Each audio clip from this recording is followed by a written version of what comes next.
Hey friends, welcome to my channel. Let's get crafting. Today's video is a mega video for all things front porch DIY decor.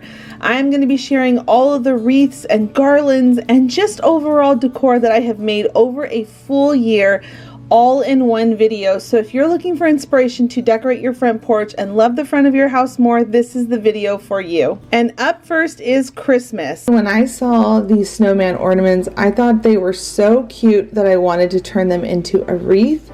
And so I picked up several of them, and then as well as this red glitter ribbon that they had at the Dollar Tree, I realized that they were the perfect width to sneak underneath the berries on the snowman's hat and to be able to help you bring it around the backside and tie it on to the wreath form. And so once I did that and I got that first guy in place and hot glued the back of him so he wouldn't slide or move around, I went ahead and did all the other snowmen. And you can see here that hot gluing them into place is the best thing to keep them from moving on you. Then I took some of this mesh garland ribbon. I forgot what this stuff is called. I always forget.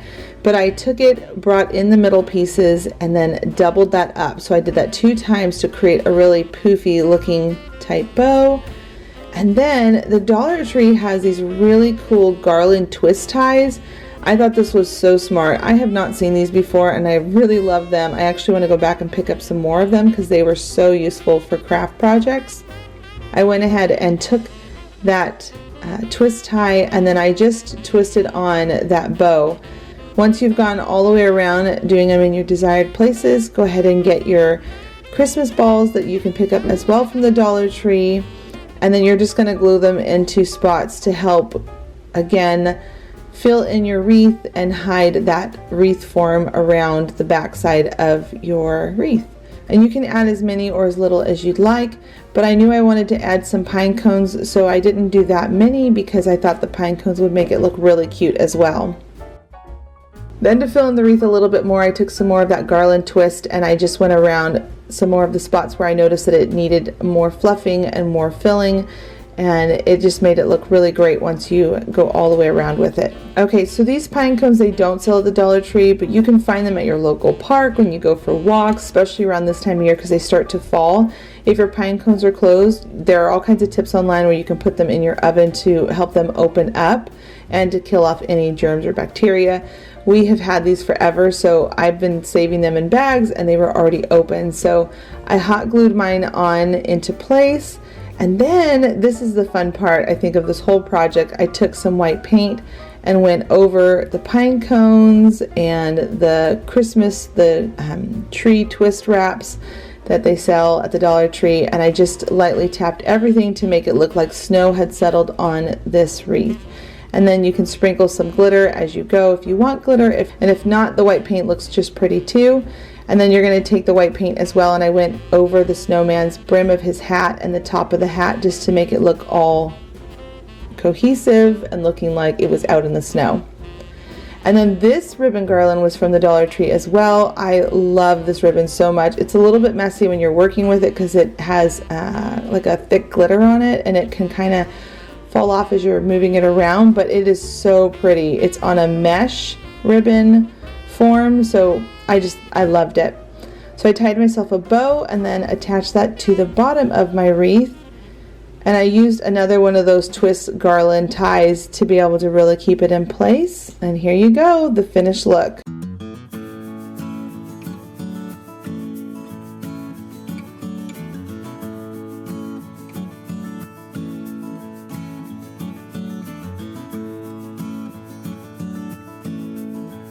If you're new here to my channel, don't forget to give this video a thumbs up and click the subscribe button because I am posting DIYs all throughout the summer, going into the fall, and leading up to Christmas. I have so many fun ideas I'm going to be sharing here on my channel. I cannot wait to show them all, so don't forget to click the subscribe button and that notification bell so that you get all of the notifications when my videos go live here on my channel. Their supplies are coming from the Dollar Tree yet again because I just feel like their supplies there are the most affordable when you want to do crafts on a budget. So we're going to be using these 2 different size wreath forms and this dry towel car fabric that you can get in the car section. You're also going to need a whole bunch of zip ties, and they also have that in their car section. So go ahead and take 2 of the same size large wreath forms. Now I can't remember because I cut the tag off and I didn't write it down, but I believe these are 18 to 20 inches wide wreath forms. They have them out right now for the Christmas season, and I just adore these things because they are such a deal, and I feel like you can do so many cool things with them. So today I'm going to show you all how I'm going to make an oversized DIY snowman that is going to look so cute on your front porch. Go ahead and take your zip ties and secure these 2 forms together. I used about 4 of them, and I just made sure it was all nice and snug and then snipped off the extra. Then you're going to take a smaller wreath size form. They should have these around the same section, but if you can't find them in the Christmas area, you can go over to their floral section and you'll find them there. But I believe this one was a 12 to 16 inch size, and you can see noticeably that it's smaller. Once you've got those all zip tied in place, you're then going to take that cloth that they sell for cars to be dried with, and you're going to just flip over your form, and you're going to start hot gluing that fabric right onto it. Now you're going to want to make sure you're pulling really tightly, and if you get into spots that are kind of tricky, use a popsicle stick. I find that those are the best way to keep your fingers from being burnt.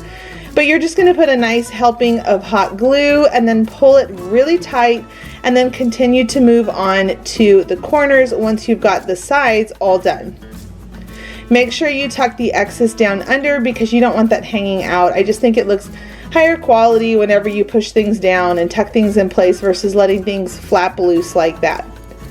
Now the back side of this is not as cleanly polished as I normally would do it, because I usually like to make it look store-bought and really professional, but no one's going to see the back side of this because it's hanging on your front door.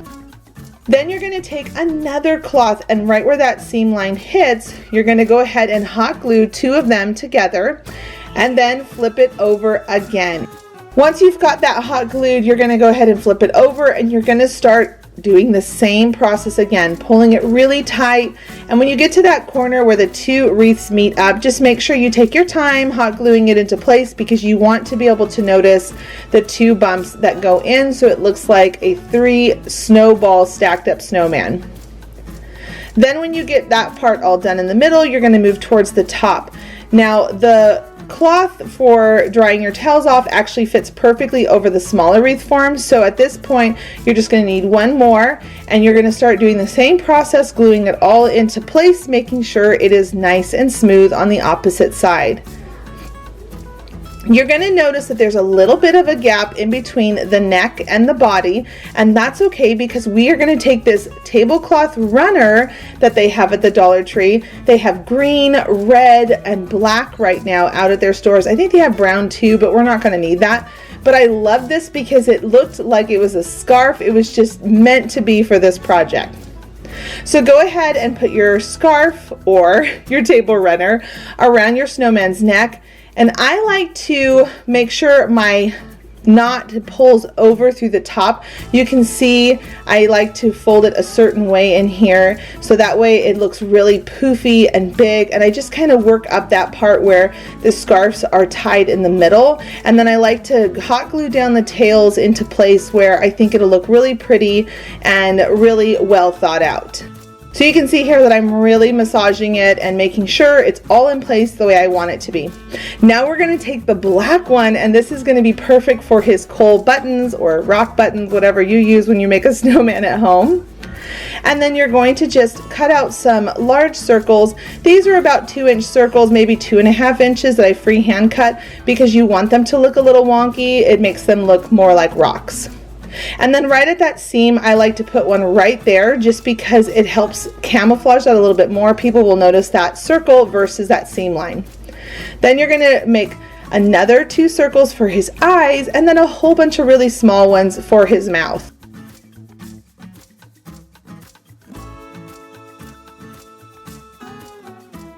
I had so much fun making this snowman. He was super easy to make, and the total supplies that I spent on this was about $8. Then I took some drop cloth that I had on hand. You can honestly use any fabric, but I love the texture of drop cloth. It's kind of rugged. And then I cut it into the size of a carrot and then hot glued all around. And then taking some of that orange paint that we used back in the fall time, I got it out and painted it all orange. And then once it was dry, I hot glued it on his face. Make sure when you're doing this project to use a lot of hot glue because it's going to be out in the weather and you want it to make sure it lasts throughout the season. Then I got some sticks from my yard and I snipped 2 small holes, you don't want them to be too big, in the body of the snowman, and I slid them down and through that wreath form. You want it to be nice and snug in there, and then I just zip tied it into place and hot glued it. Make sure you check the dimensions of your door because you don't want to make his arms out too far, otherwise it won't fit on your door. This can happen, so make sure you measure and you make sure his arms are not too wide. Then to finish him off, I took the green table runner that they had at the Dollar Tree right now for Christmas, and I went around, just as you're seeing here, I wrapped it around. And then I made sure I tucked that last part underneath that lower circle on the form because we're going to use that as a hang-up part on this. And then I just put some more of that fabric that you used earlier on the snowman's body inside of the hat to poof it up a little bit. Took a piece of twine, wrapped it around, and then to finish the look, I took my scissors and snipped the top of his little beanie cap. I just think this is so cute. What do you all think?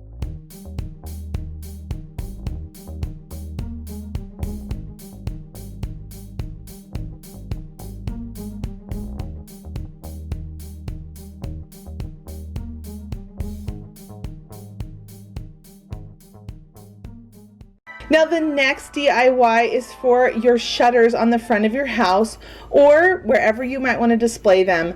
This is a simple project. If you are not overly a complicated DIY kind of crafty person, anybody can do this. I just wanted to show you, friends, don't spend a ton of money on wreath forms or wreaths for the Christmas season.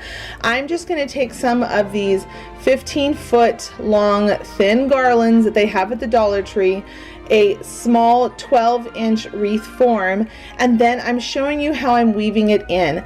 I am not going to wrap it all the way around because that eats up a lot of the length.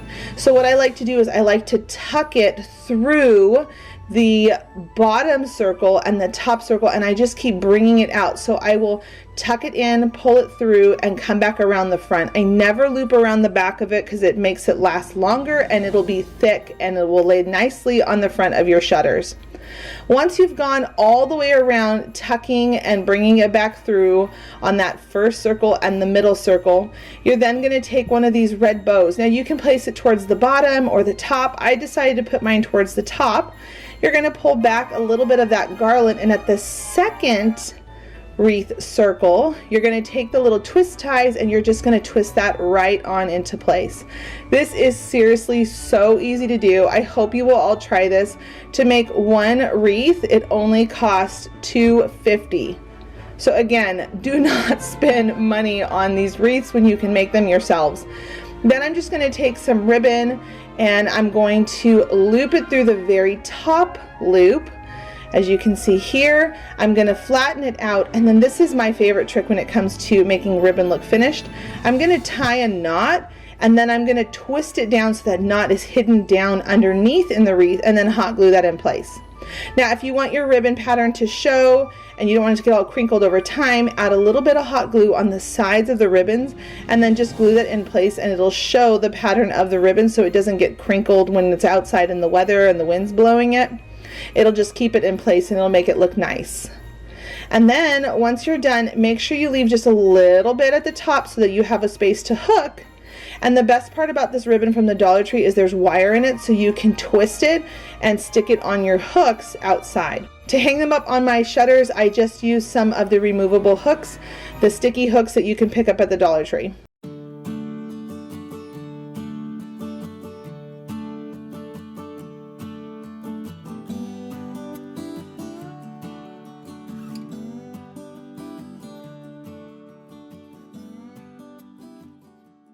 I am going to be using these ordinary everyday items, pool noodles, wrapping paper, and cellophane wrap to create something super cool for my front door.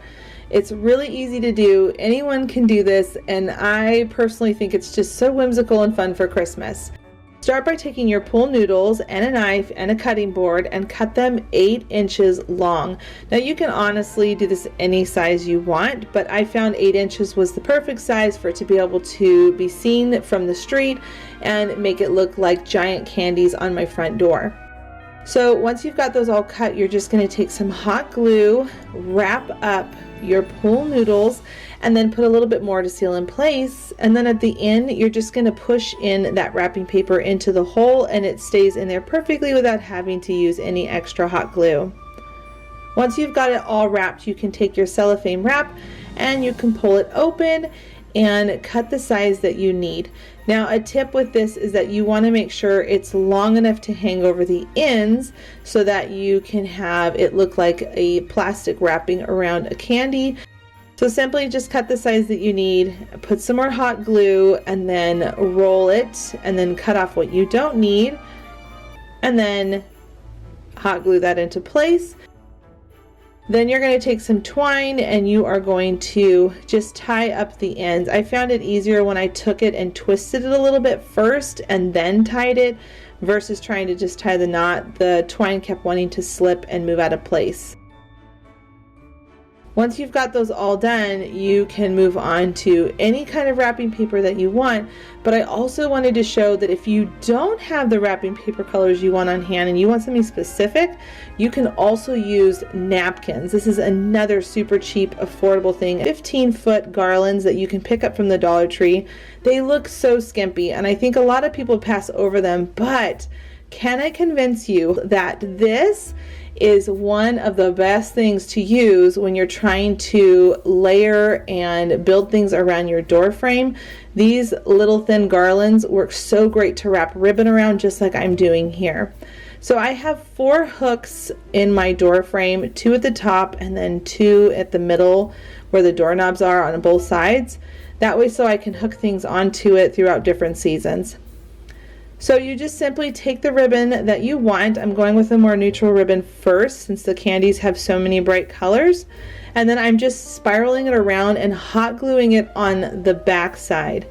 Now it gets pretty windy here in the winter time, so I'm using the hot glue to really keep things in place, and it'll stay pretty for the next several months while we're going into the cold season where we start to get snow.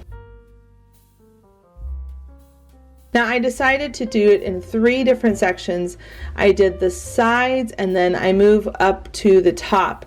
And this is just in case something were to come loose, you don't lose all of it and it all comes uncoiled. I just feel like from past experiences, this is the best way to be able to keep your ribbon lasting long and looking really pretty on your front porch.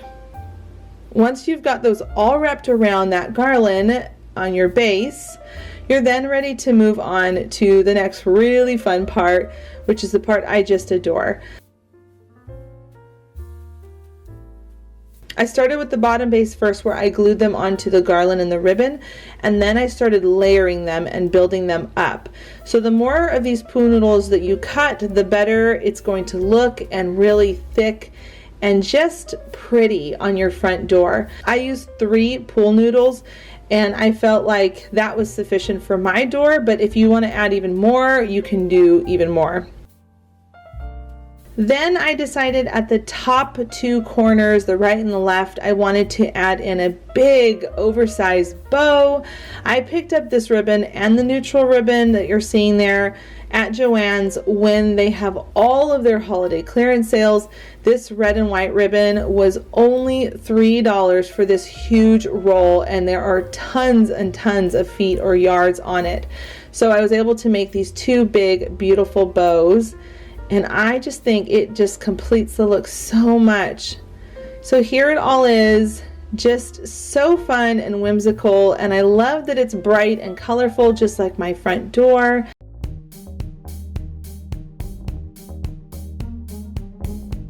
If you're enjoying this mega video, I love putting these together for all of you to give tons of ideas all within one video, kind of like an index. If you're interested in more of them, I will link them down below here in this video description box. And if you try any of these, make sure you tag me over on Instagram so I can see how they turned out for you. I love seeing your projects and peeking inside your craft rooms. Up next is Valentine's Day. I'm going to include these hearts, this free printable that I have here for you. It'll be linked down below, and a wreath that you probably already have on hand. You're going to take that free printable, print it out, glue it to a piece of foam core, and then cut it out with an X-Acto knife. I skipped over showing that step just because I figured most of you will be able to know how to do that really quickly. And then I took some twine and glued that to the back of the little printable of this cute vintage Cupid. Once the hot glue and twine was all glued in place, you're just going to put that over to the side and pull out the hearts next. These hearts are from the Dollar Tree, and I love that they had red and pink ones right now. And then you're going to just figure out the length that you need the stick, cut them down to size so that way you can tuck them down into the wreath form so that it holds them all into place. When the hot glue is dry on the Cupid, you're going to take that little guy and you're going to take the twine and use it to tie around the wreath. Because this is a wreath I'm sure you use all year long just like I do, but you want to spruce it up for Valentine's Day. Go ahead and take the twine, wrap it around the back side of the wreath, and then just simply tie it in place so that way you can take it off when you're done with the season and the holiday. I love this idea just because if you're not super big into decorating for holidays, you don't really have to go out and buy a whole bunch of stuff. You just take a little picture of something that is for the holiday and a really small little hearts just like this, and when you're done you can take it all out.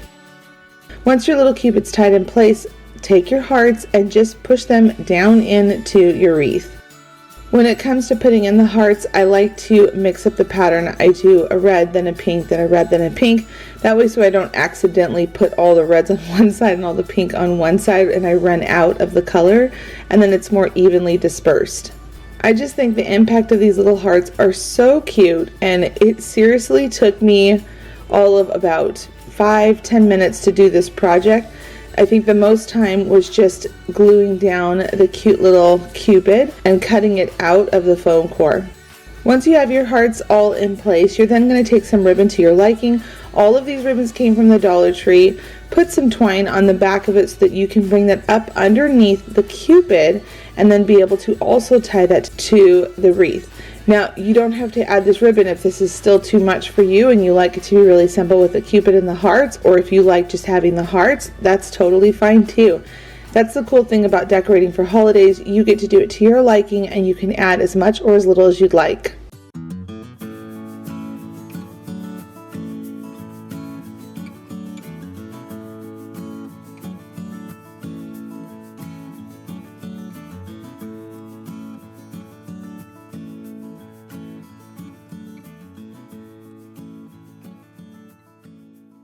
The next project I'm going to be working on are with some ribbon and flowers I found after Christmas season. Now, they do sell pink throughout the Christmas season, and usually it's a frosty pink snow-covered type flower, which is what this is. These things were $19.99 and I picked them up for $2.88 for each bundle, which was just crazy. So I ended up saving so much money. To create a form to stay on budget, I like to take some foam core. I will use a pizza pan of some sort, and you can pick those up at the Dollar Tree, and then trace a big circle, and the circle does not have to be perfect. You can see that I'm cutting it wonky here. I'm just showing you that a fast circle is all you really need, and then you're going to cut away from that line and then on the inside of that line to make sure you have a nice thick frame. I cut off all of the flower heads, and then I also took off all of the leaves because I wanted to use those as well. Start by taking your hot glue and gluing down the leaves onto that circle that we cut out earlier, and then I'm just kind of switching up the direction of the leaves so it looks fuller. Be careful not to burn your fingers on this one because I did several times. And then you're just going to glue your leaves down, going around in a circle, making sure that everything is nice and in place. And the reason why you're doing this first versus gluing on the flowers is because it's making sure you're not going to miss any spots that you're trying to hide from that white underneath all the flowers. Once you've gone all the way around, take any extra leaves that you see big white spots on, and you're just going to cut them and put them also into place. So at this point, we've covered around the circle pretty well, and the flowers should cover up the rest of the white. Now I've decided to go back and forth with a white, pink, white pattern. I just thought it was so pretty doing it this way. So I'm putting a little bit of glue on the green plastic part of the flower, and as well as some of the leaves, to make sure that it's really stuck on there well. And I think what makes it look pretty is the closer these flowers are together, the better it'll look. If you put them too far apart, it's going to look a little too spaced out. So snugging your flowers into each other really closely, making sure that it looks nice and full and pretty. Another tip is when you're putting in your flowers, probably space them out as well, because towards the end you can see here that I was like, ooh, they're all a little bit too close, and so I'm having to really snug things in a little bit closer. I didn't think to space them all out first, which I should have, but it's okay, because again, you want them to look snug and close. So I'm just kind of squishing them in here towards the end, but they still look really great, and you can't even tell that that was an issue. Then you're going to take some ribbon on the back side. I used about a 7 to 8 inch strip of ribbon first, and I laid that down, and then I hot glued that to a bow with a twine loop smushed between it. This is going to allow you to be able to hang it up, and it's going to look just so pretty on your front door.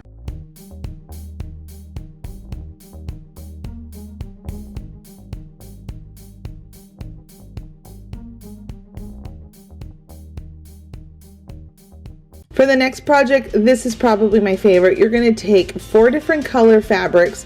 I had 1 solid and 3 patterns, some ribbon of your liking. These all came from the Dollar Tree, which I'm always so impressed with. I did decide at the very end to switch to a more neutral type ribbon, but if you are looking for ribbon at the Dollar Tree, they have some really cute stuff. And I picked these up from different sections, some from the floral section, some from the holiday sections. But they've got a lot of ribbon there that you can pick up for just $1. And then I also used this fern, and you girls have heard me talk about these ferns before. I love them. I am so happy they bring them out in the springtime, and I always snatch them all up. So we're going to do my trick again, where I take the wrapping paper, flip it over, and create a pattern for a shape. This is the best way to do it because it's got those grid lines on it, like I've talked about in other previous videos when I'm doing crafts. So we're going to make 3 different size hearts, a really large one, a medium one, and a small one. And the reason why we're going to be doing this is because we are going to be cutting out hearts with our fabric to create a really pretty and romantic looking wreath for your front door. Now the reason why I love this one the most is just because I think anytime it's something that is not the typical norm that you'll see for home decor, especially like a wreath that's usually round, I just love sometimes when you have a surprise look to your front door and people will walk up and see it and think it's so pretty. So once you've got your 3 different shaped hearts cut out, go ahead and lay them all out so that you can see that they're the different sizes. Make sure you check them. You do want to make sure that they're really different in size, and then you're just going to pin them all down to your fabric and start cutting them out. I picked up these fabrics from Joann's. I loved this buffalo check plaid one that I picked up, the little mini hearts, and then as well as the gray and white one. And then to have a solid pink is really important because you want to be able to give the eye a break from all the pattern. You could use red if you want to use red as well. Take a long string of twine and go ahead and lay that down, and then you're going to take your hot glue and go around the shape of the heart except for the very bottom tail of the heart. You don't want to put glue there because when you're all done doing that, we're going to stuff these hearts so they're nice and squishy and just so cute. Make sure your hot glue is really dry before you start stuffing it because glue can pull apart on fabric if it's not completely dry. So go ahead and just take a small amount. You don't want it to be too thick because then the sides of the heart start to buckle and you can tell when it's just too stuffed.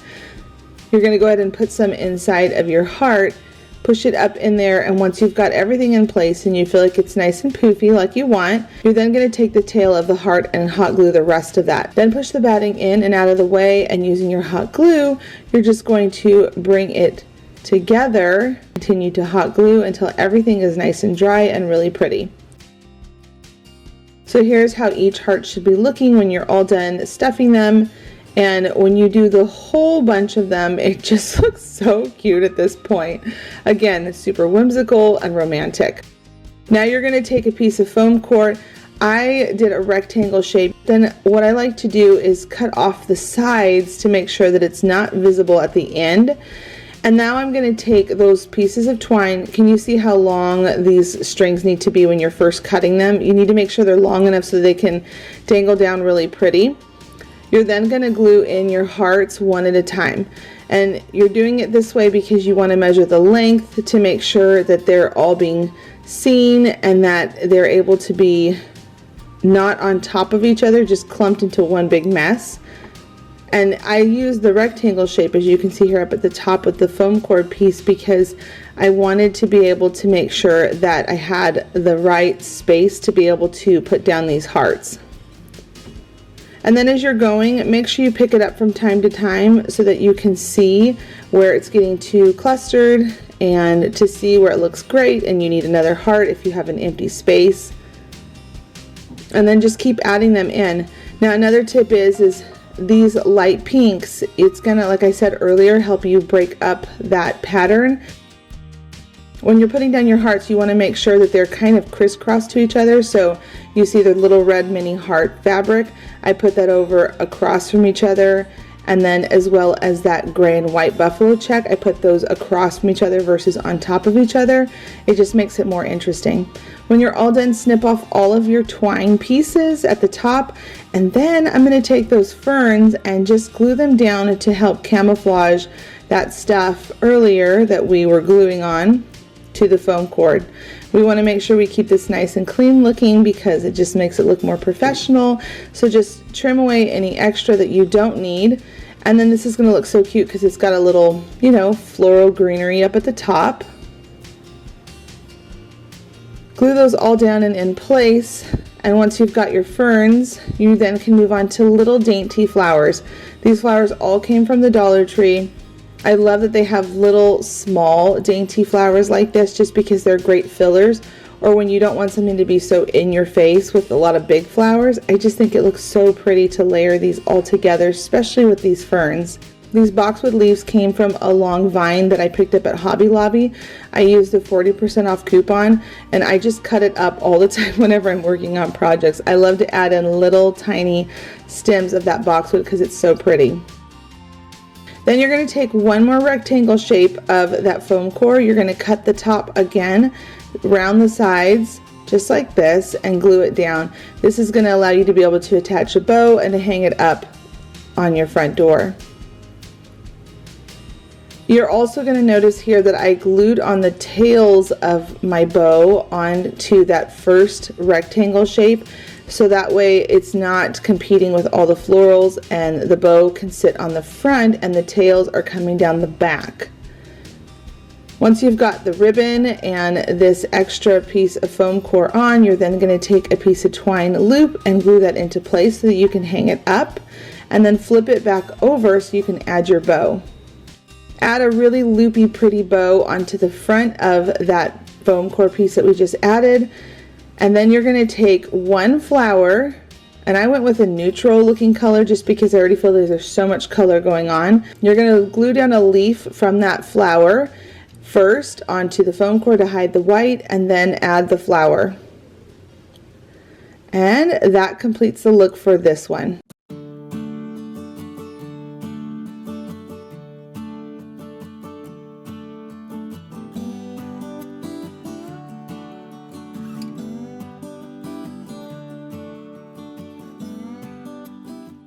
Now, I don't know if you've been to the Dollar Tree yet. this new year, but they have brought out the ferns again. These are so highly coveted. In fact, when I was picking them up with all of my other florals, there were tons of people trying to grab them at the same time. They also have several different shape hearts. I'm going to be using the plain wood heart this time, and I'm then going to take a piece of styrofoam, cut it right down the middle, because we're going to be using these to help pop up our hearts.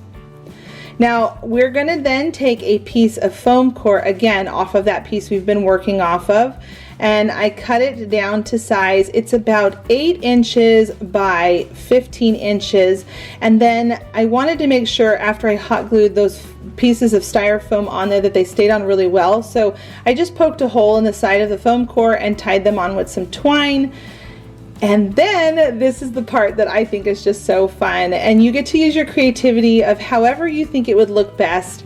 You're going to take your florals and you're just going to start putting them together and poking them down inside. Now I want to make sure that nothing falls out, so I'm kind of giving little dots of hot glue here and there where I feel like it might pop out, just to make sure that it lasts for a really long time and I can have this wreath for years to come. Now this is not your typical wreath. We're doing a little bit of a different one because I just really thought it would be so pretty to have some nice big hearts with florals on the front door. Once you've gone all around the outsides of your squares, now remember you don't need anything in the middle, you're going to leave this bottom corner down here open because we're going to put a ribbon there, but this is what it looks like. And next we are going to work on our hearts. So take your 2 wood hearts and give them a nice coat of white paint, and then because ombre is on my mind, we're going to take some of that pink eraser paint color and we're going to just lightly start adding that in on the side. And you're just going to keep your brush kind of dry. You want the white paint to stay wet, but as you're adding in the pink, have a dry brush and you're just going to keep blending and rubbing that in. And if you feel like you've gotten too much pink, you're just going to take that white and add that back in and just keep blending it once again. Once your hearts are all dry, go ahead and hot glue them down onto those foam squares. Make sure you use a lot of hot glue so it really stays on for a long time and it's nice and secure. I decided to add a little hot glue where the heart will be meeting up with the other one and pressed it all down to hold it in place. Now we're going to go ahead and add our bow to that bottom corner.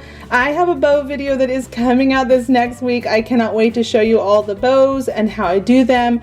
I'm going to show ribbon and with fabric, so keep a lookout for that this next week. And then so that we can hang it up on our front door or anywhere in your house, go ahead and add some ribbon to the back. And with your Dollar Tree letter stickers, you're then going to spell out hello, love.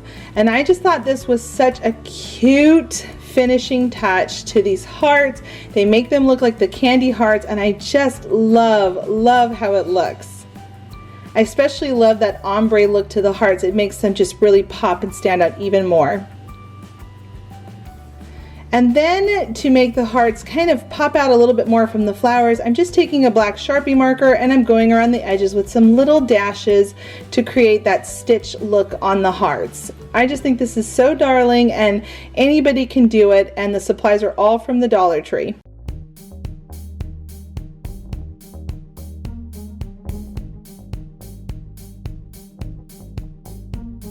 If you didn't know, I have another channel that is called Heidi Sonboul Home, and over on that channel I am always working on home renovations, clean with me's, getting organized, and just decorating for the different seasons.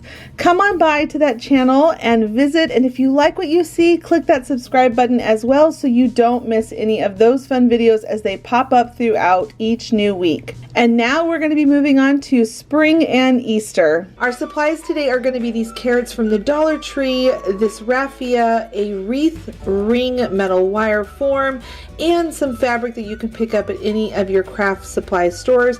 I got mine from Joann's, used a coupon, and the way I like to cut this is by making a little snip at the very top and then ripping all the way down. Once I've gotten enough long strips, I'm now going to make them a little bit smaller. I'm going to cut them down to about 4 inches long. You can do them as long or as short as you would like, but once you've got enough of them, you're then going to start tying them onto that wire wreath form. And I think this is just such a pretty look. Now this particular wreath is called a rag wreath, and what you're doing is just tying on all of those little rag strips that you just ripped all up. And you're going to just go all the way around until you've completed the whole thing and filled in. Once you have, you're going to go ahead and take your carrots and you're going to place them the way you would like them to look, as if they are sitting out in the garden or in a grassy patch. And you're going to just hot glue them on wherever you choose to put them. I really liked moving them back and forth in different directions because I felt like it made it look more natural, flowing, versus just kind of putting them all in one direction. And then to complete that farm fresh look, I'm going to take that raffia, tie a giant big bow, and then I'm going to make sure that I just kind of stretch it out into the place that I want, so that way the bow doesn't collapse, because raffia is wound really tightly in the bag. So just make sure you play with it a lot before you settle on that look, and then hot glue it all into place.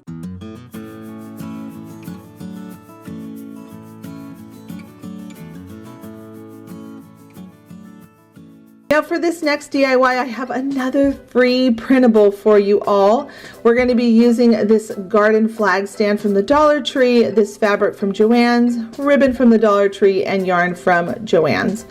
Go ahead and start by cutting out your printable. Now today I actually have 3 free printables for you all, because I just wanted you to just get a jump on your DIYs and get your creativity flowing for the spring season.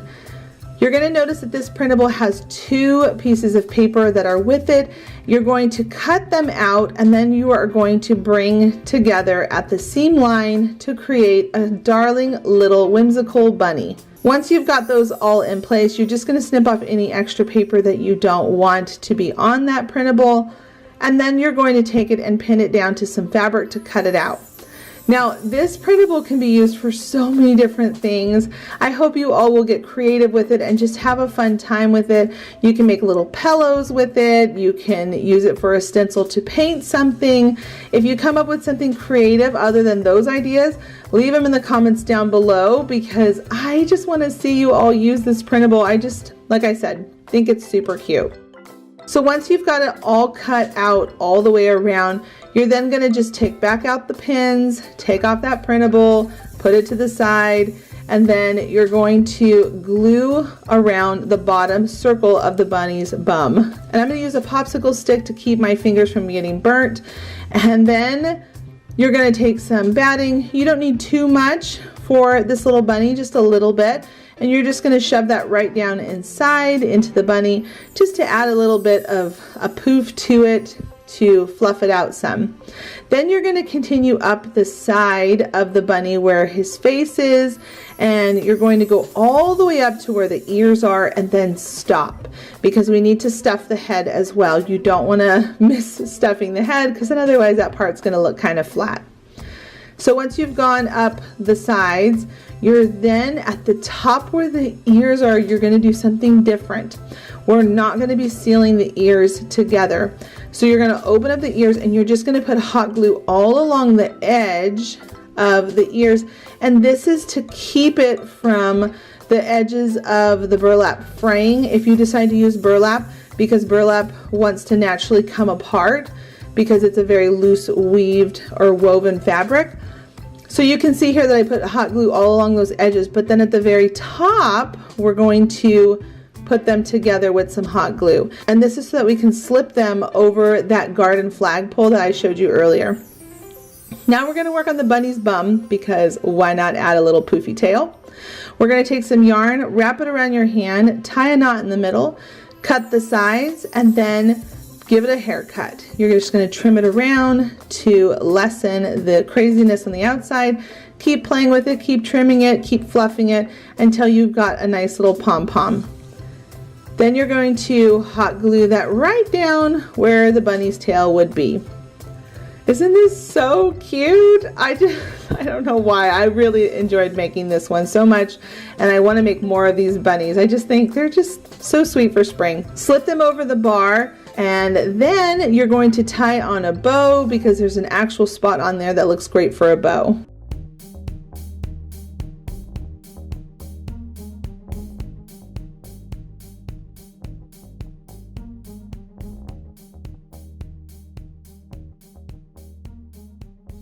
The next DIY we're going to be doing is with this cheesecake pan. I picked this up again from Savers on half off, and I got it super cheap. And I'm also going to be using these florals that I picked up from the Dollar Tree. Again, I'm so impressed by their florals this season. And then here's that rope again that I love so much. Start by dropping out the bottom part of your cheesecake pan, and then add a little tiny dot of hot glue, push the pan back into place and lock it down. This is going to keep it from popping open when you have it out in your home to display. Now I'm going to take the rope, and on the handle where you lock it down, I'm going to tie a double knot on there, and then I'm going to come over on the other side, wrap it around, and then also tie a double knot. This is going to act as a way to be able to hang up this really cute DIY that we're making. Now you want it to stay in place, so you're going to want to make sure you add some hot glue, and then at the ends of the rope I just frayed the ends to make it look more nautical feel. I just like how pretty it looks when the ends of ropes are frayed out like that. Once you've got everything all glued in place and you feel like your rope is nice and secure, you then can move on to the next part, which is super simple as well.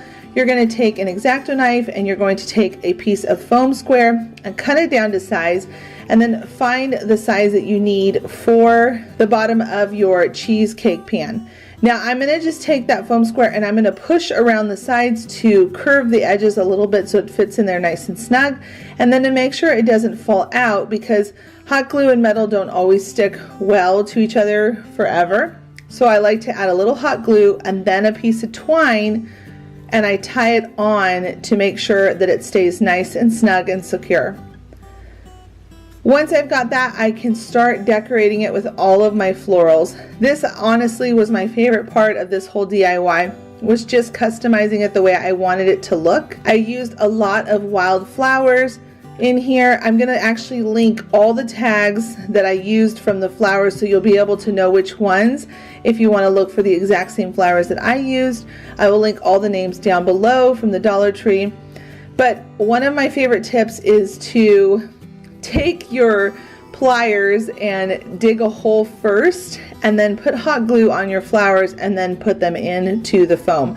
It can be a little tricky sometimes trying to push the flowers in, especially because I always like to cut my flowers or my leaves away from the original form that they come on at the stores. I always like to have them individual so I can make them look more of a wildflower look versus where all the flowers are just clumped together on the actual bundle that you would purchase at the store. So just play with how you want it to look. Keep adding things in. I like a little height and a little interest, so you're going to see some things cascading down. You're going to see something trellising up around the side, and just have fun with it. I think this is such a relaxing DIY. Anybody can do this, and it's really fun to customize it with whatever colors or flowers you would like to use on your project.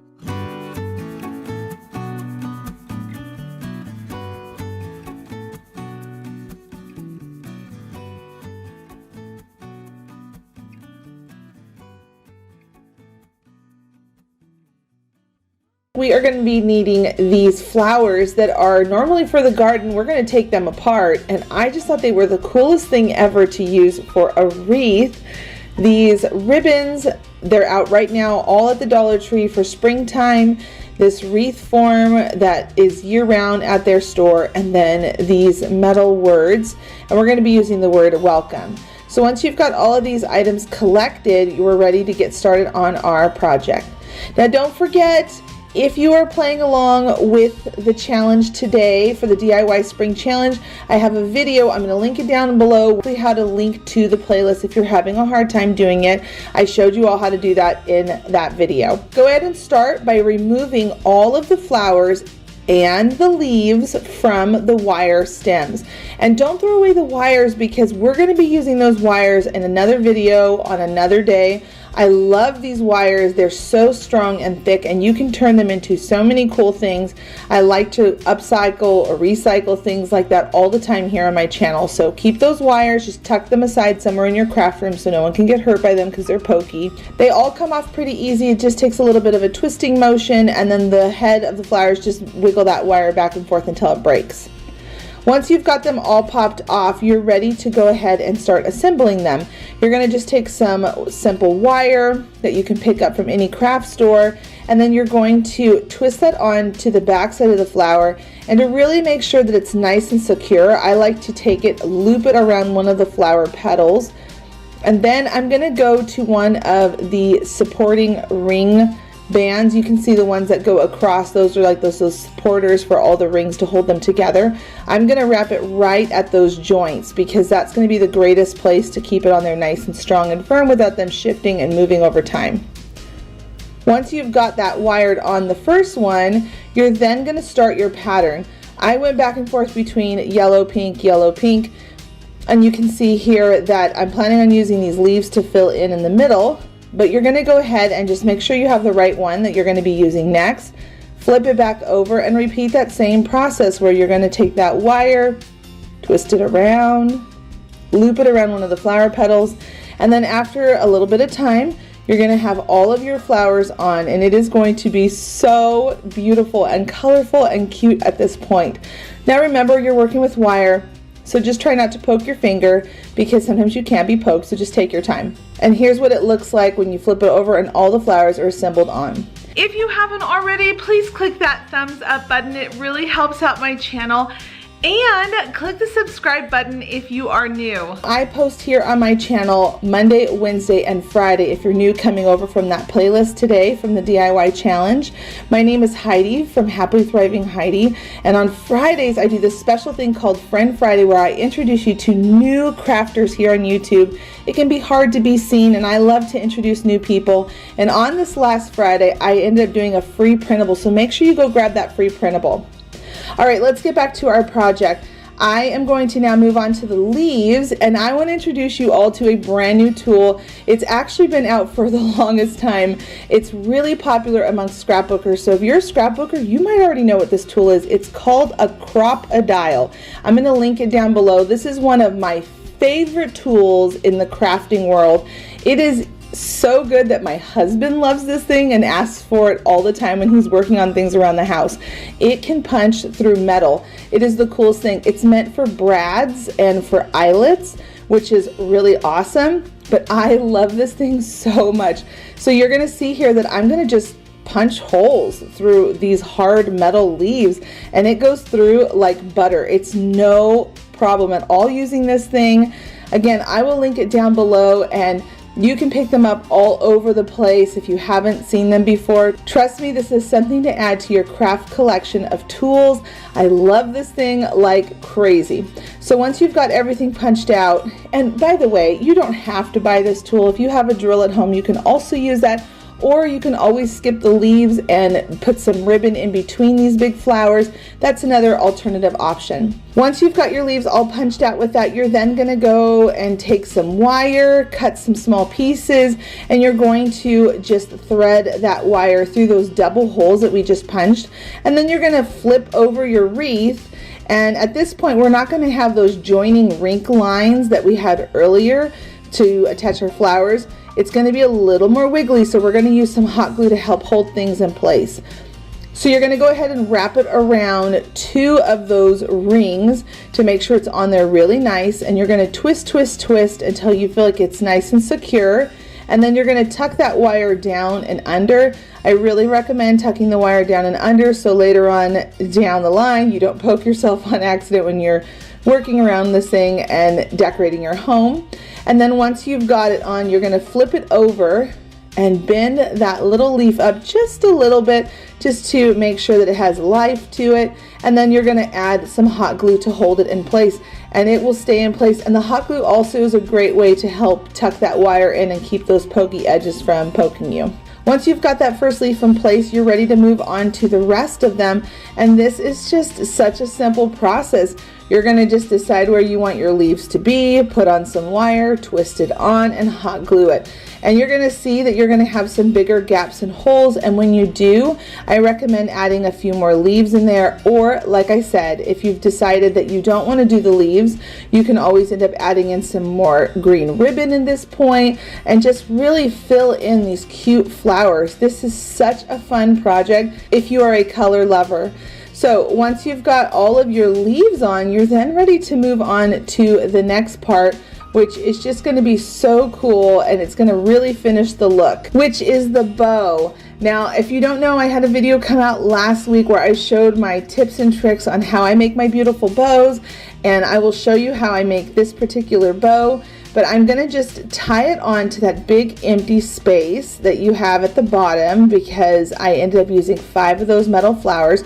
You could end up putting a 6th one on there, another yellow, but I really wanted to add a dramatic bow. I made sure I saved 2 of those green metal leaves because I wanted to tuck them into the center point of the bow. And I'm going to do the same process. I'm going to add that wire and I'm going to tuck it underneath that middle ribbon. And I'm just going to wire it around to the back and make sure it's all nice and snug in place, and then hot glue where I need to hot glue. And then the trick is to make it look really finished and polished. I tucked it underneath the ribbon, pulled the ribbon over enough to be able to hide those holes, and then just hot glued it.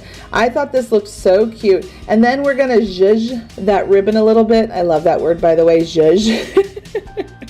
We're gonna just zhuzh our ribbon a little bit and then work on the last finishing touch, which is the welcome sign. You're gonna go ahead and take your metal word, and at the very end points, you're gonna wrap that wire around, take one of those wire sides, sneak it down onto that ribbon, twist it and hide it down on the back side of that ribbon loop so nobody sees it. It is such a finished, polished look, and it is such a cute look to hang up on your front door.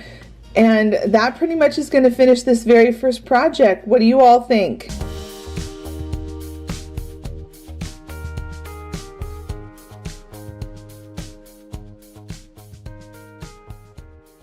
Hey friends, welcome to my channel. Let's get crafting. I am so excited about this project because we are going to be doing something that is so high end and that's trending all over the place online right now for such an affordable budget. We're going to take these ping pong balls and this 3D wreath form, and we are going to turn them into a wood, beautiful floral wreath. So what we're going to do is we're going to take off these 3 extra rings. We're going to save them for another project on another day because I have a really cute idea for those too. But we're going to take this wire that's pointing in, there's 2 of them. One of them we're going to pop right off by just wiggling it back and forth, and the other one we're going to keep because towards the end we're going to use that to bring the wire form back together, and I'll show you what I mean towards the end of this project. But what we want to do is up at the top where we pop that one off, make sure you smooth it back out into being that round shape. And then at the bottom, go ahead and cut it right here on this part, so that way we can thread on all of our ping pong balls. So at this point, you're going to need 4 packs of these. Go ahead and take them out, and you are going to cut holes in them by using your craft knife, and I'm going to do a hole on opposite sides of each other. So I poked one hole, and then I'm going to turn it around on the other side and then poke another hole. Now make sure when you're poking your holes that you don't make them so big that it's going to cause it to not be nice and tight on the wire, but don't make them too small, because when you get to the top where you've cut off that other piece, that wire that was coming in, it doesn't get stuck because it can cause it to want to not let it thread through. So keep that in mind. The other thing I wanted to say to keep in mind with is that these are ping pong balls, so don't squeeze them too tight while you're poking your holes in them. They do pop back out if you do squeeze them too tight, but just keep that in mind as you're working with them. So once you start threading everything on, you're going to start to see right away that that really popular trending wreath that is like $50, I think almost to $100 depending on who's selling it, because those wreaths have wooden larger balls that we've been seeing a lot in home decor, but these are really large ones. I just thought we could do this so much cheaper or so much more affordable with these ping pong balls that will give us the look, and it will be totally beautiful and fine on our front doors hanging up, and it will stand the test of time because it's a ping pong ball. As we go through all of them and we're puncturing our holes, make sure you do 4 cases of these ping pong balls, and then at that point you're going to go ahead and take your wires. You're going to create a little loop just like you saw there, and then it hooks right on to that wire that we did not cut off that's pointing in, so you can see that it's all connected. And then the last one, you're going to go ahead and just hot glue it in place. Now at this point, you can see here that we're going to move on to our florals. These are the ones I'm going to be using. This greenery came from Amazon and I love it. I'll link it down below. It's a very pretty cascading type fern greenery, and it's just so pretty with all of these other lovely colors. And you don't have to go so spring. You definitely can go more summer if you want to. I still have spring a little bit on my heart, so I'm not quite ready to let go of the pinks and the yellows, but that's what I did. Now at this point you can see that I took the ping pong balls and the wreath outside and I spray painted them a taupey color, so that way I can get rid of the white and even the wordage that's on that ball. And we're going to just start dry brushing on some brown paint. And I did about 4 coats of this brown paint because I wanted to make them look as natural as possible, to make them look like wood. Take your time, don't rush through this. This is actually a really fun thing to do. I personally enjoy dry brushing on things, so I'm just lightly putting on 4 coats, taking my time, and then I'm going to come in with a different tint of brown, and then I'm even going to come in with this creamy off-white color, which will add a little more texture and depth to them and make them really look like they are the real thing, and people will not be able to tell that these are ping pong balls and that you spent about $6 to make this versus $50 to $100 to buy it. So at this point we're going to take some foam core. You can see that I cut them down really thin slices of it, and I want you to almost think of it like we're making a sandwich at this point, because we are going to sandwich the wire in between 2 pieces of foam core board.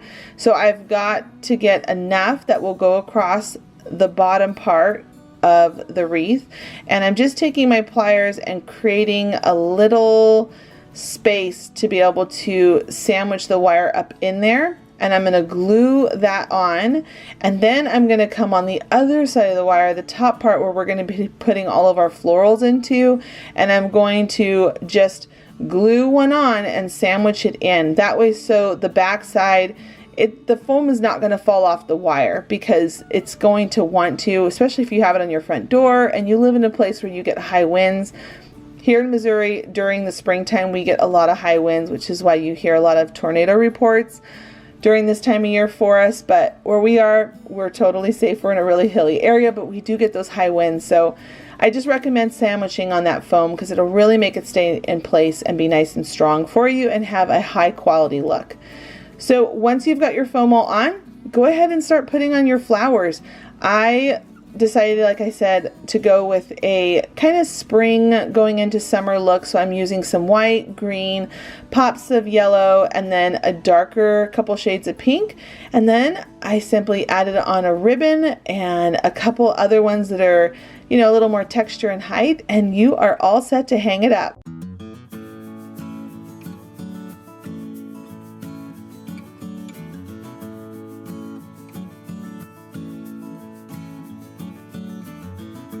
Up next, we are moving on to summer. I hope you are enjoying this video so far. These are the supplies we're going to be using: 1 pack of long barbecue skewer sticks and 2 grass hula skirts from the Dollar Tree. We're going to take 3 foam squares from the Dollar Tree and glue them together as well. This is going to become our support system to be able to hold up our long skewer sticks. And what I'm going to do here is I'm going to create a cut line where I know that I want all of them to be the same height, and then I'm going to use some pliers to just cut them and break them all apart. and we're going to need quite a few of these. I'm not going to give the exact number because I want you to be able to make the size you want.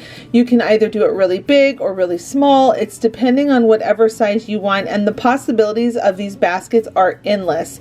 So you can see here that I am using one skewer stick and I'm getting 2 out of it because I'm cutting them down to size. And then what I did was I put my 2 longest ones out to the side, and then I'm filling them in. So I have 2 long ones out to the side. They're kind of tilted out, 2 in the middle, and then there's 4 in between each of those joints. And then as you see from the top view, it creates an oval shape. That way we can create an envelope basket. Now we're going to take our hula skirt, and you can see that I'm just sliding these little knotted long pieces of raffia, or I guess hula skirt grass that they want to say it is. We need 6 of them, and so I'm just taking them, unwrapping them, and then I'm just gonna lay them all nice and flat so I can gather together 6, because every time you have 6 you're going to be able to weave them onto our skewer sticks. So right now, to start, I twisted it really tight just to make sure I had a nice knot to begin. I'm going to just knot that right around on one of the spots. And then once I've got that there, I'm going to go ahead and just start going in and out, in and out, in and out, all the way around the skewer sticks. Come up at the top, it's the easiest way to do it. I like to hold my finger down there at the bottom as I'm trying to weave back and forth, so that way things don't pop off. In the beginning it is a little bit tricky getting it started just because the skewer sticks are not glued in. You do not want to glue them in, because when we're done we're going to pull them off, and I'm going to show you that step on how to finish the bottom side of your basket. But right now we're just doing the weaving part. So you can see here that I'm going back and forth, back and forth, back and forth, and as you're going you're going to start noticing that there's going to be a pattern. You want to be on one side of the stick, and then the next side when you pass it around the second loop, when you come all the way around the track.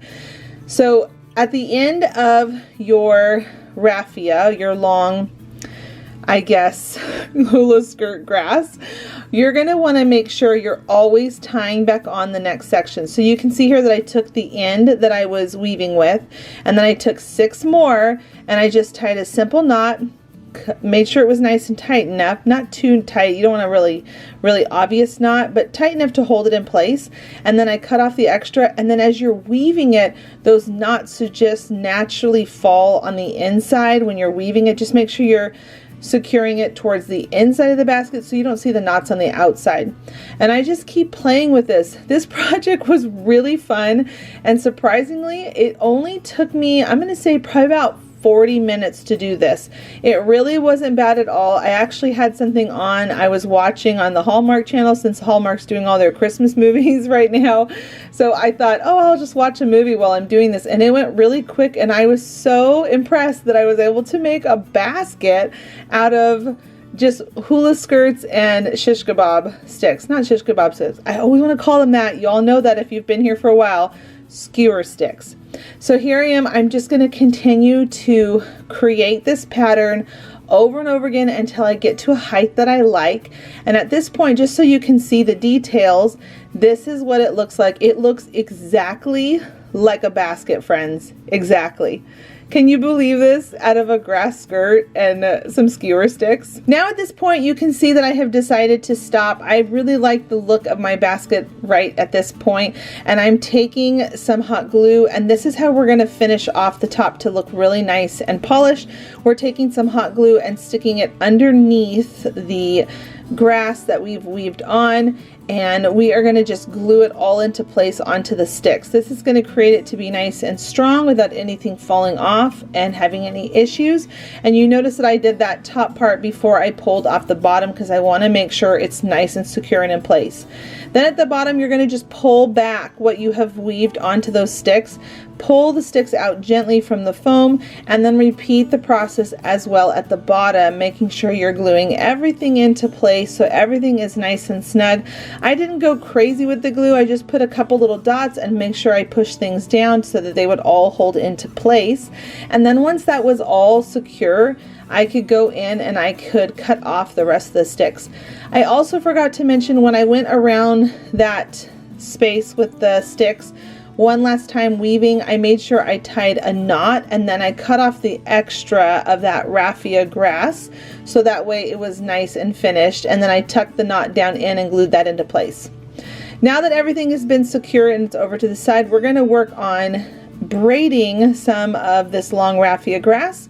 I just took a knot, tied it at the top of several pieces of it, and when you're making your basket, I used about 1.5 grass skirts to make the basket part, and then this over here was what was left over. I used about 1/4 of the leftover of the grass skirt to be able to create this braided piece that we're going to be using at the bottom and for a hang-up handle for our basket.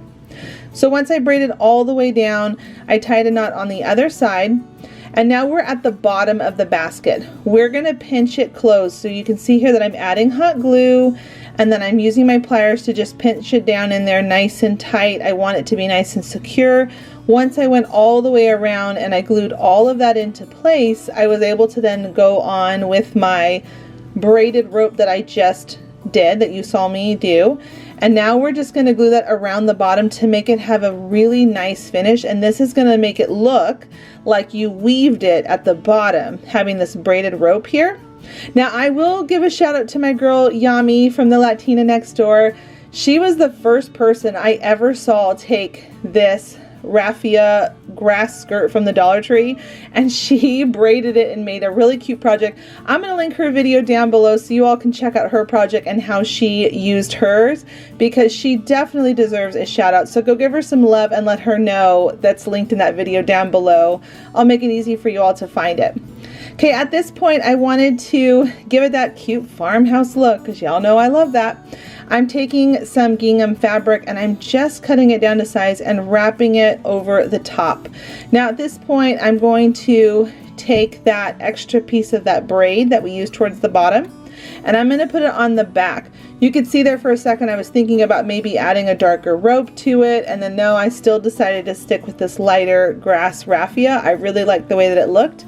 And then I just tied another knot where I cut it off the extra from the bottom.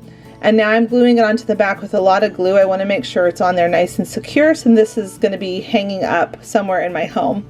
I think I'm going to hang it on the island in my kitchen. You'll most likely be seeing this in a home decor real soon. So then once I glued on that back part, and I also disguised it with an extra piece of fabric so it looks really polished, I took this round piece of foam that you can get from the Dollar Tree, and I put it down inside the basket because I wanted it to stay open and nice and chubby looking. We're going to use the word chubby, but I wanted it to look, you know, full. So now at this point I'm just taking some eucalyptus that I found really cheap during all of these sales they've been having, some hydrangea, and then some of the cotton stems from the Dollar Tree. Now we can stop here or add a little something extra, which you all know I love to do. I'm taking one of these little garden tags that they were selling at springtime. I popped off the back, added lots of hot glue, and just put that right on the front of my basket.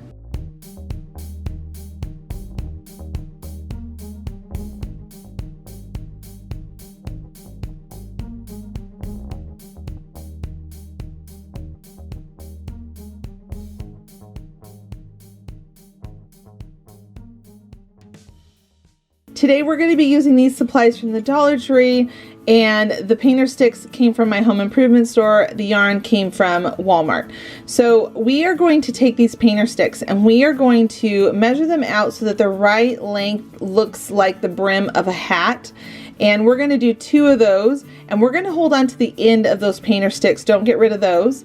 And then we're going to go back over to this 4th of July sign that I absolutely loved, and normally I would just keep it as is. I actually bought another one just to keep as is, but I knew this little stripe would be so perfect because, friends, I picked up a few of those. I had a dream last night about this DIY, and I knew that I had to get it into this video. I didn't even want to wait another day. So I grabbed all of these pieces that I needed, and you're going to see me here. I'm going to score this circle and I'm going to snap it just like that. I scored it 3 times with my craft knife, and then I was able to snap it. And then on this part, I'm gonna wanna have a little bit of that blue popping out. I don't wanna lose all of the blue, so go ahead and have a little bit of the blue, and then I'm gonna cut down the sides of that round where we snapped off that side of the circle, and that way so it's nice and clean, and then I'm just gonna smush that right up on there. Now leave a comment down below to let me know if you all dream about crafts like I do. I have ideas come to me in the weirdest moments, sometimes when I'm sleeping, sometimes when I'm in the shower. I know, TMI, but it's really true. Sometimes when I'm crafting on another project, and then, you know, sometimes I get my inspiration too from Pinterest, like I think we all do, and sometimes I just want to show how to make the project, and I think it's so cute. I want it in my own home, so I figure I'll just show it in a video. But this Uncle Sam hanger is just, it was all in my head last night when I was dreaming, and I woke up and wanted to get right to it. So here I am, I've painted his face, and I'm painting the brim of his hat a white, nice crisp white. And once I've done that, I actually went over with 2 coats of paint on both of them just to make sure that the color was nice and sharp versus having issues where you could see it coming through that previous backside of the sign, that wood. Okay, so now what I'm doing is I'm taking some yarn and I'm wrapping it around any object that you can find that will work with the length that you want. And we are going to be creating his goatee. So again, this was in my dream. All of these steps, I was cracking up so much when I woke up that all of these were in my head, and I flew through this project so quick because I knew exactly what to do versus, you know, kind of creating and struggling as I'm going. So we're going to make 5 of those where we tie it only at the top and leave the bottom loose. And now we're going to create 2 smaller ones. So I'm just taking my X-Acto knife craft box and I'm using that to wrap around, but you could also maybe use a book or just something small to wrap the yarn around. And then I'm going to do, like I said, the same thing to the 2 smaller ones, but on the end of these 2 smaller ones, this is the upper part of Uncle Sam's goatee where the little mustache part kind of curls out. I figured out that if I were to take yarn and wrap it around less than halfway, so I guess it's more than a fourth. Listen, I'm the worst when it comes to fractions. I never got a good grade on those tests when I was in school. But I'm basically just going to be wrapping it around towards the end and then coming back and tying a knot. And this is going to allow it to be able to be curled up like a mustache or, like I said, a goatee, because it's really pliable since it's yarn. And when you glue it down, it looks just like a curled up goatee or a mustache. I was so excited when I realized that this was the possibility with yarn. So now our next step, we are going to take some pink paint and we are going to dry brush on some rosy cheeks because I just thought that that would be cute and sweet. And I'm just taking my time and just kind of, like I said, dry brushing it on. I'm going to do them on both of his cheeks. And now we're going to add on the bottom part of his goatee. Now, when I was first doing this, I was getting a little nervous because he was looking a little Santa Claus, and I wasn't going for Santa. I was going for God Bless America and Uncle Sam. Uncle Sam wants you. And so as I was working on this, I was kind of thinking, how am I going to, because this part was not in my dream on how to shape his goatee. So here I am at the bottom. I'm cutting the bottom loops free, and then I am gluing it down to his face where that top part is, where I tied it up at the top to hold it all in place. And you're gonna see in just a minute, it finally came to me while I was working on this one and getting through it, where I finally figured out how to create the goatee shape. So here I am, where I am just gluing it all down into place to make sure it's nice and secure. And then I'm going to come in here and add on the upper part of the goatee, the mustache. And I'm just going to, you know, make sure those are nice and curled on the tips like they should be.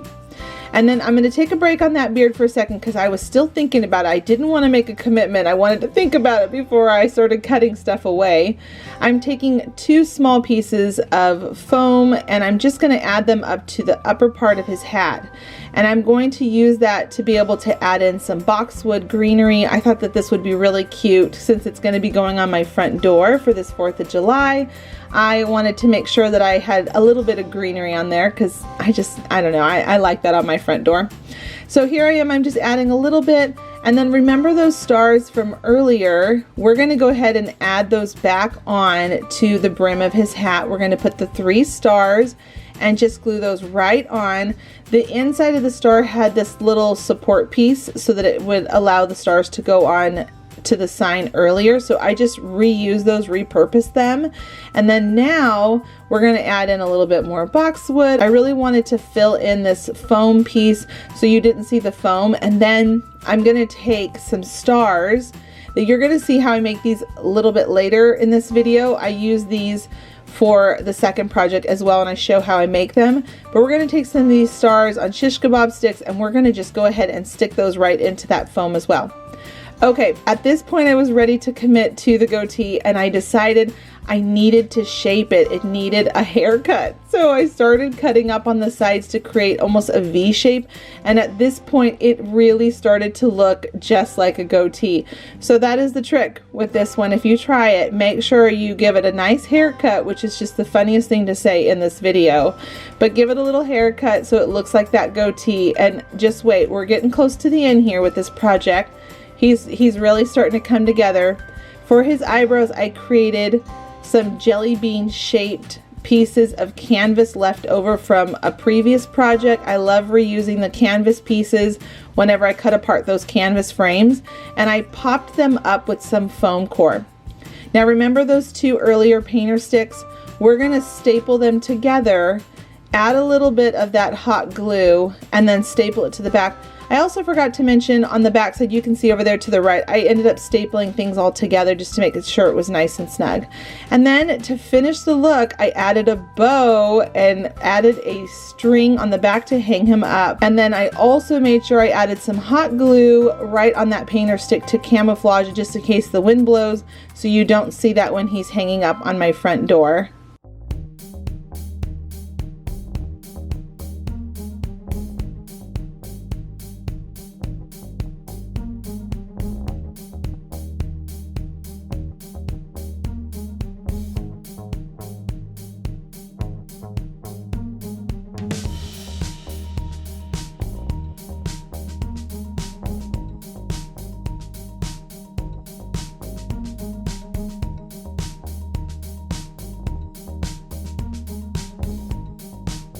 Our next project is one that is also for the front door, and I was so excited. This inspiration came from Pinterest. I didn't dream about this one, but it's something that I have been dreaming about making for quite some time because I saw this on Pinterest and thought this is so cute. So here I am. I'm just taking these 4 different buckets or pots that you can get from the Dollar Tree and a broomstick rod as well as these stars. Now remember, these are the stars I showed earlier on my Uncle Sam. I'm just taking the shish kebab sticks and poking them up into the star, and then I'm going to add some hot glue just to make sure everything is nice and secure in them. And then I wanted to get some gold stars. I also showed this yesterday on a DIY for my DIY daily. I spray painted them lightly gold first, added Elmer's glue, and then added some glitter to get some gold stars in there. I thought that would be really pretty. If you haven't already yet and you are enjoying this video, click that subscribe button and give it a thumbs up. I have so many more fun things coming all throughout June and into July. And next week I will be moving on to summer coastal themed videos. I cannot wait to show you all the channels I'll be partnering with and all of my DIYs that I have in store for you. Now here I am, I'm taking some painter's tape. I sketched out some stars. I cut them out with my craft knife, and now I'm just going to stick them onto my bucket because I spray painted my buckets, and you're going to see them in just a second. I spray painted them 2 red, 1 white, and then the big one, the blue one, I spray painted it white first, added those stars, and then spray painted it blue, and then pulled the stars off. And then you can see here that I added in a couple of little dots on the bucket or pot. I keep wanting to say bucket. And now what I need to do is I need to drill a bigger hole that will fit the rod from the broom. up into it because we are going to create the cutest garden porch pot decor. We're going to be taking this broom and we want to have the handle go into the top bucket. We're going to thread on the small red, the small white, and then the medium red, and then the dark blue.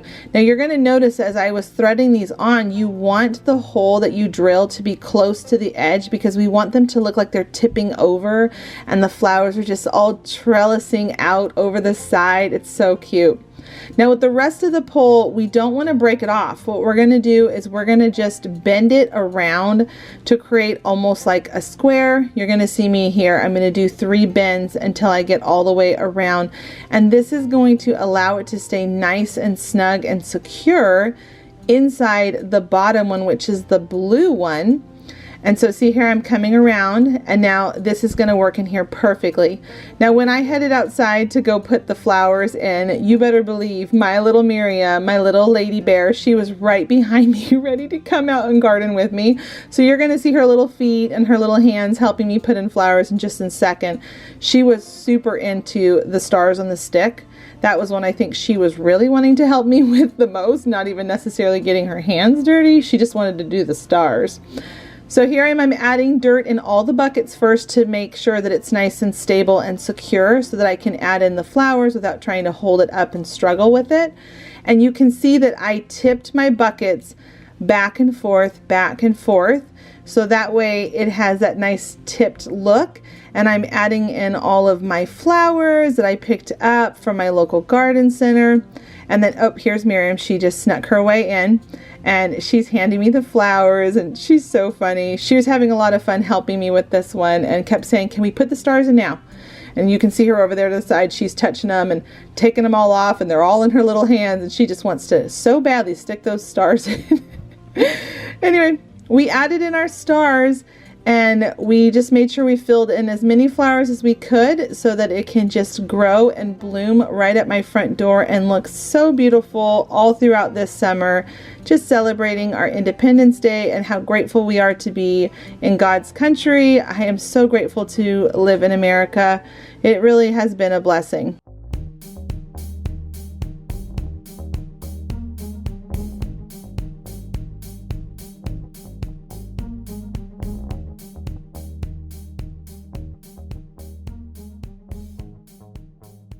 We are going to be making a really adorable bicycle for your front door, and we're going to be needing one of these frisbees, 2 of these shovels, and this basket. Now, I also have a tool that I'm going to be featuring. I featured a lot here on my channel. It's called a crocodile. But before we move on to that, we're going to take our frisbee, we're going to find the center point and cut it right in half. And these cut pretty easily. I'm just using an old pair of scissors that I use for a lot of plastic cutting or popsicle sticks. I always like to keep a pair of scissors like this on hand that are a little dull but still are able to go through things, so that way I don't mess up my paper scissors. So I do highly recommend using an old pair of scissors on this so you don't mess up your scissors. Once you've got that cut in half, you're then going to take some popsicle sticks and you're going to just start cutting them down to size so they're small, and we're going to go and glue them, a whole bunch of them, all along the rim of the frisbee. This is going to allow us to be able to bring the 2 sides together and support that middle where it's going to look like a tire on a bike, because otherwise it has a hard time staying together and it won't be as strong and sturdy. So I'm just cutting them down. I'm going all along the edge, as you can see here that I'm doing, and I'm just gluing everything together so that it's nice and tight and secure, and it's going to hold the 2 pieces together. So once I've got that all the way around, I'm taking off the sticker on the inside, I'm adding hot glue on those popsicle sticks, and then I'm bringing together the 2 sides. And you can see here that I'm adding in that glue and just making sure that it's nice and tight and snug. So at this point, once you've got all of these sides glued and stuck together, we want to conceal this seam line because obviously this is not the prettiest seam line. and it's going to be off by just a tiny bit because it's kind of tricky to make sure you perfectly add them up. So what I wanted to do was add some more hot glue, and then I found a pretty lace ribbon that I also picked up from the Dollar Tree because all of these supplies are from the Dollar Tree, and I'm just going to conceal that line. And once the ribbon is on there, it looks like the tire tread on a bike, which is so cute. I thought this was a really cute detail to add to the bike. So I'm adding just a nice amount of hot glue, coming all the way around that curve, and then cutting off the extra that I don't need. And then now we've got a half part of a bicycle. Now I'm going to be talking about the Crop-A-Dial tool. I've had this tool forever. It's actually a tool to use eyelets on scrapbooking pages and layouts and altered items. I used to be a die-hard scrapbooker, and I still am, but I don't do it as much. But this tool is so cool because it goes through metal. I've had it for years. It goes through hard plastic, and you can see here that it has two different sizes to be able to punch holes. I use the smaller one. So I punched 2 holes on both sides of my tube of my shovel that I took off the handle and the shovel part, and then I punched 2 holes on both sides of that frisbee, so that way I can take some zip ties and tighten it together, so that way it's staying on there nice and secure, and I don't have to just depend on hot glue and E6000. That way it really bonds and holds well, and this is going to be so secure and tight without it falling apart. So here I am, I'm just adding in those zip ties, and now I'm going to come back in towards the top, and you can see here on the frisbee I cut back a little piece so that the bicycle tire fits nicely up on it. I wanted to be able to make sure that it all fit really well, so I cut back just a little bit on the top part of that frisbee so that the pole from the shovel can go in there nice and snug. And then I just took that zip tie like you saw there. I punched some more holes, and then I just zip tied it. And now I'm going up towards the top, and I'm punching some more holes here up at the top, and I'm gonna just go through in and out, zip tie it, and then I'm gonna pull it on and then snug it even closer to that pole where the handlebar would be on a bike. Now, to make sure that it doesn't slip out, I'm going to take some E6000 on a popsicle stick, and I'm just going to smooth it out as much as I can, like frosting a cake, and then add some hot glue to make sure it allows it to have that short-term, long-term dry. And then I'm going to just snip off that extra piece up at the top once it's all dry. Now we're going to move on to our basket, and we're going to just take 2 zip ties, and we're going to find a spot on the bike's support bar that we like, and we're just going to zip tie on that basket, so that way it looks like a cute little beach bike going down on 4th of July. And if you're enjoying this video, don't forget to give it a thumbs up and click the subscribe button. Alright, I took it outside and I spray painted my whole bike a cherry red. This was so fun at this point because it really came to life and it really looked like a beach bike. Then I took a tote bag from the Dollar Tree. I cut down a piece of fabric so that way I can conceal the foam that's going to be inside. I didn't want to see the foam. I wanted to see the basket and all the fun stuff coming out. So having this little piece of fabric in there is going to allow that foam to be in there without it looking like there's just foam sitting in there. I liked the idea of that being concealed. So now I'm just putting some pieces in there, and I'm going to fill it all in with flags and greenery, just like you would see if you were down at a beach and it was 4th of July. This is a really fun thing that we used to get to experience when we lived in California for many years. Huntington Beach has these really fun parades and just 4th of July events. So this just reminded me of being in a beach city and living there for a really long time and loving where we grew up, and I always miss California around 4th of July because of this reason. So now that my basket is nice and full, I'm going to go ahead and take some rope and I'm going to wrap it around the handlebars to make it look like they're handlebars. I went around the bar first, and then I went and took another piece and coiled it up. And now I'm going to just make a nice little circle that's going to fit over the end of the handlebar. That's the perfect size. The last thing you're going to do is to add a zip tie on the back to hang it up.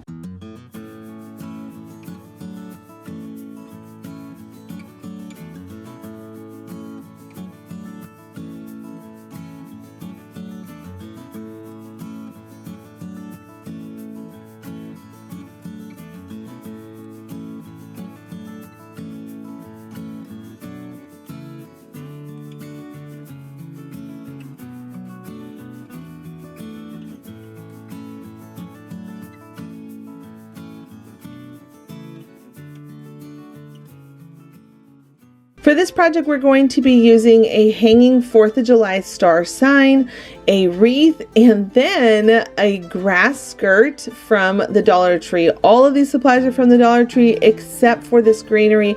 I ordered it off of Amazon. I will link that down below. I just loved this fern plant and thought, oh, it's so pretty to use for DIYs. I cut it up all the time and use it on my projects.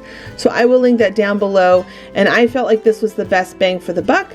You can also pick up things like that at Hobby Lobby and get them with a 40% off coupon or when they're on sale for 50% off. So what I'm doing at this point, this project is really simple and it just is so pretty to hang up on your front door or somewhere in your house, like in front of a mirror or in your kitchen, somewhere on the wall. It's just so cute. So I'm going to be adding in some ferns and then figuring out my placement that I want on my stars. And then I just keep playing with it and keep adding in more ferns until I feel that it is nice and full. And again, this was just so easy to do. So now at this point, I wanted to add in a couple of little white flowers to add a little more height. And then I'm going to come around on the other side and just keep playing with it. Now I decided not to put ferns all over the entire wreath because I really loved that wood element to it. I thought it looked so pretty, and it's a simple but pretty look for 4th of July to be able to display in your home. And then make sure you come around on the back side and add a couple. Don't forget that because it really does fill in the front side look. Now at this point, I'm going to go ahead and take that hula skirt that we had, the grass skirt, and I'm going to just cut off a nice big piece. I'm going to take 2 separate bundles and I'm going to tie those in a knot just like you're seeing here, and I'm going to make one a little bit longer than the other one, and this is going to be the bottom of a bow. I know that sometimes this raffia can be really hard to work with, so what I like to do is I like to tie the 2 separate knots to create the tails of the bow, and then I take another piece and I'm going to twist it just like you saw there, and now I'm going to create the shape of the bow. So this is going to allow you to not have to struggle with it, and you get a really beautiful big bow versus it being kind of short and stubby on your wreath. And you can see here that I'm just putting it all in place, and then I'm going to take an extra piece of that raffia and wrap it around the center point of the bow to create the finished look. Then I glue on those tails on the back side and add the bow to the front. They are separate from each other, and then I'm going to take one of these welcome signs from the Dollar Tree last fall and just glue that right onto the front.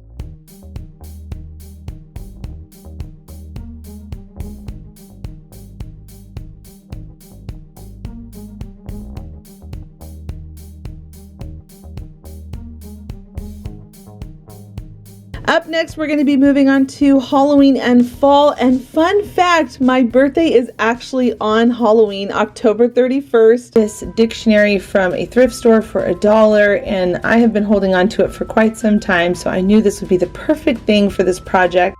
I'm going to take some papers just from the back of the book, and once I've got them ripped out, I'm going to just trim them down so that they follow along the lines of those columns of the papers. Once I get enough cut out, I'm then going to take 3 at a time, make sure that they look right, roll them all up, and then with a little bit of hot glue, I'm going to glue them into place. Now, this is something great to do when you're watching a movie because you're going to need quite a few of these to create your wreath. Then to create the wreath form, I'm going to take a piece of foam cord board. I used a large bowl first and then used a hamper to create an even bigger ring circle. Once your foam circle is cut out, you're then going to just take these paper rolls and you are going to glue them down and into place. If you get to spots where they don't fit right because there's a little bit of an angle, just cut a piece off and then glue that down into place. Then you're going to move on to the second layer. The second layer is going to be a little bit more tilty looking. You're not going to go so straight on. And then the third layer is going to take some twine and tie it around these little bundles of paper, and then you're going to hot glue them onto the wreath. This part was my favorite part because it really started to take life at this point, and I just loved how it was turning out. Plus it was fun trying to decide where I wanted each one to lay, and look nice in their spots.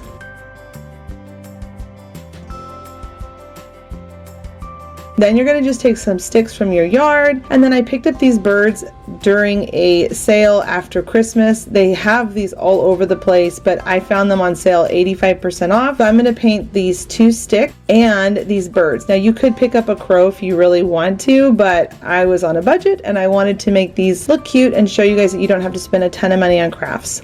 So once they're all painted black, I'm going to move on to my bow. Creating a bow is super simple, you guys. The biggest trick is to make sure you have a wired ribbon because it helps you form the bow better. But I'm going to take 6 strands of ribbon, and 5 of them are going to be pulled into the center and hot glued. And these are all the exact same length, and it's to the length of your desire. You don't have to get too technical with this, so I'm going to just let you guys figure out the length that you like best and how big you want your bow. And then you're going to just stack them all on top of each other, take a piece of twine, pull it really tight, and tie a knot. Then you're going to go ahead and just fluff it all out until you get to the desired look that you want.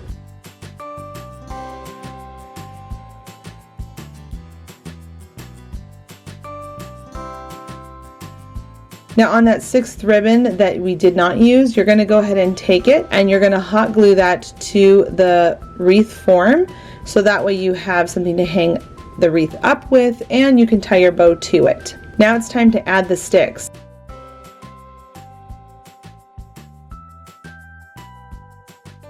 So you're just going to put them into the placing that you like, kind of tuck them underneath some of the scrolls of paper so it looks like they've been there for a while, and then hot glue them into place, as well as your 2 little birds.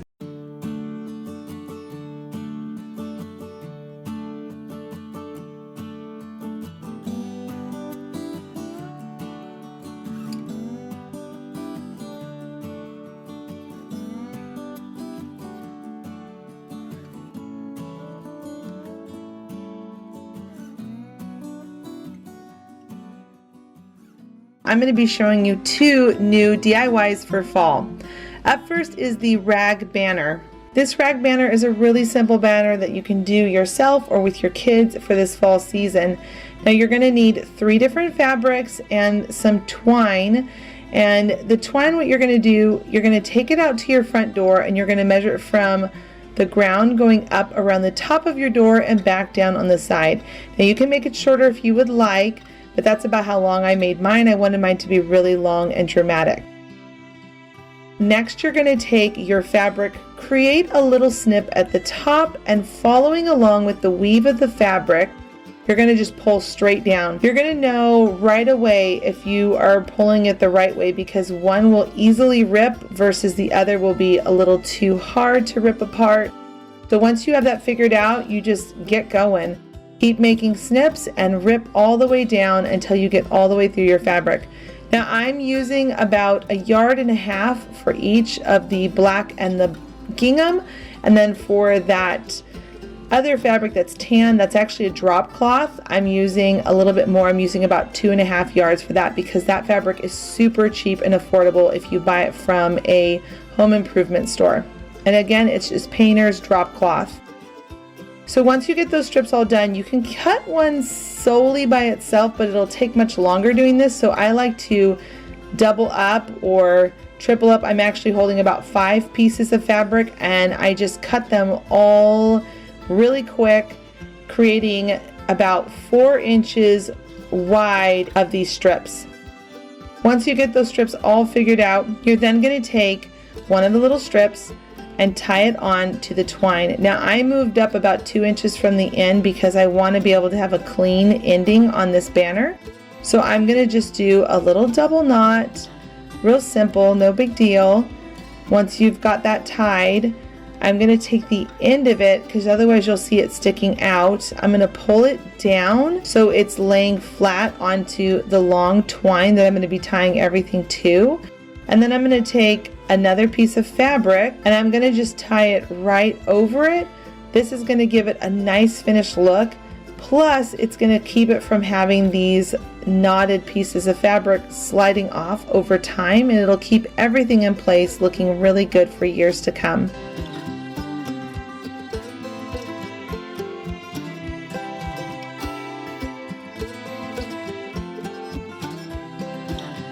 Once you've got the end figure out, you're then going to just continue on with your pattern. So I'm going to go with gingham, black, burlap, and you can just see that I laid them out there in that order. That way it helps me continue on in the pattern and I can grab things quickly. And as you tie them on, you're going to just kind of twist them opposite from each other when you're pushing them down. You don't want them to all be sliding down to the bottom in the same direction, because then it'll just be flat. What makes this banner really cute is that it's full and really poofy, and I just enjoy it so much more like that.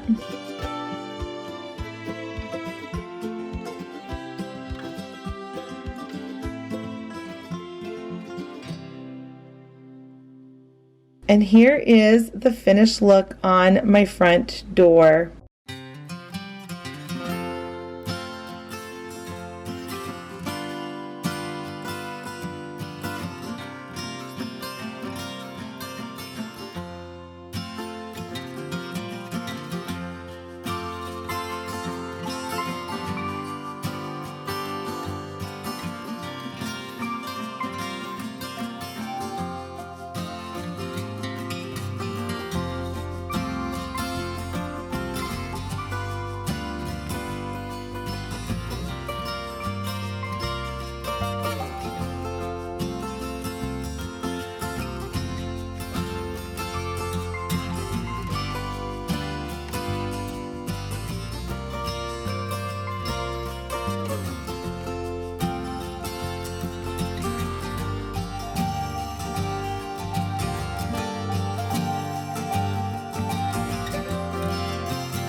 If you haven't already, please do click the subscribe button. I hope you enjoyed this mega video. If you made it to the end, congratulations. I hope you're inspired to want to decorate the front of your house, love your home a little bit more, and just take the time to make it yours, to make it a special place for you. I wanted to put this DIY video together for all of you to see that as we do different things for different seasons, it really does make us fall in love with our home more and more, because we're just taking the time to make it special for us and our family members or people who just knock on our front door when they come up to visit. I love having a decorated porch and a front door, and it's such a blessing to have that in my life, in my family's life, to be able to welcome and greet people at the front door where it's decorated and thought about and not just an afterthought with leaves falling on it or snow caked up or dirt around it. I just love making even the outside of my home feel special. So I hope you will take some time throughout this year and moving on in your lives to love your porch and your home just a little bit more. Thanks so much for stopping by to watch this video. Leave a comment down below to let me know if you decorate your front porch and if you love doing outside DIYs for your home. And until the next episode, bye friends.